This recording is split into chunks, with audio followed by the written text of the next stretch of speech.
Good morning, everybody. Good morning. Today I'm going to talk to you about a very specific topic dealing with your home garden.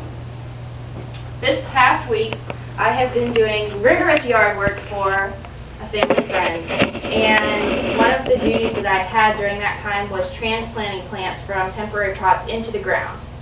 And while a lot of people say, oh, that's really easy, you have to make sure you take very specific steps in order to make sure that once you've planted those plants, they will survive. So the first thing you have to be able to do is find a spot that you know your plants are going to thrive in. Some plants require full sunlight, some plants require a lot of shade, they don't require a lot of sunlight. So when you're looking for a location, you need to make sure that you don't plant a plant that needs full sunlight in a dark corner of your garden. It's not a smart idea.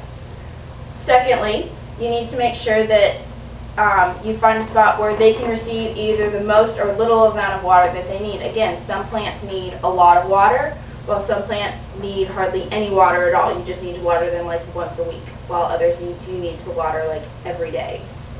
After you've picked your location, it's time to begin the transplant. And it sounds a lot more serious when you say transplant than it really is. But first and foremost, you need to have a spade, which is a little mini shovel. And you have to dig a hole. Of course, you need the hole.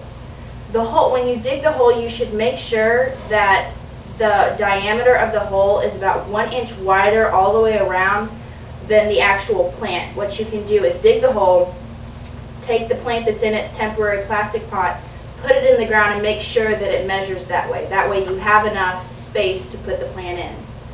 Secondly, you need to remove the plant from its plastic container. The easiest way, a lot of people struggle with this because they try and pull it straight up. Instead, what you should do is grab the plant by the base, carefully turn the plant upside down, and gently and slowly kind of jiggle the plastic container off. Because the plant has been in this container and has kept the shape and has been watered in that container, the soil actually stays very compact when you pull it out. You can just flip it over, pull it up, and the dirt stays pretty well intact because the roots have actually kind of made a barricade around and has kept the soil together. Then you need to carefully place the plant down in the hole and fill in the hole with either the soil that you dug up or extra potting soil that you have. After you've filled in the hole, one thing that you should probably try and do is mulch around the plant. This not only gives the plant additional nutrients, but it also can actually help prevent weeds because the mulch weighs the weeds down and they're not able to shoot up and the seeds die.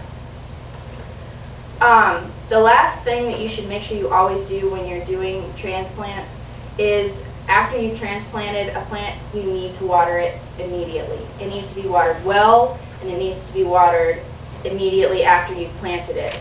A lot of times people will add in extra like Miracle-Gro supplements that actually add additional nutrients to the water when you water a plant, and that actually helps the plant grow and refresh quicker than if you just water it with regular water.